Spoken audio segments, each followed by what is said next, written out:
Iran के supreme leader Mushtaba खमनाई मंजर-ए-आम पर आ गए।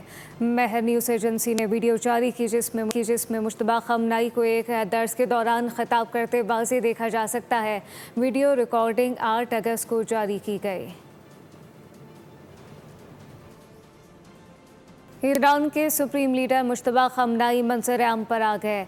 महर न्यूज़ एजेंसी ने वीडियो जारी की जिसमें मुश्तबा खमनाई को एक दर्स के दौरान खिताब करते वाज़े देखा जा सकता है। वीडियो रिकॉर्डिंग 8 अगस्त को जारी की गई।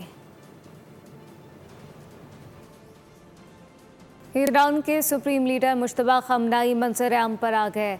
महर न्यूज़ एजेंसी ने वीडियो जारी की जिसमें मुश्तबा खमनाई को एक दर्स के दौरान खिताब करते वाज़े देखा जा सकता है। वीडियो रिकॉर्डिंग 8 अगस्त को जारी की गई।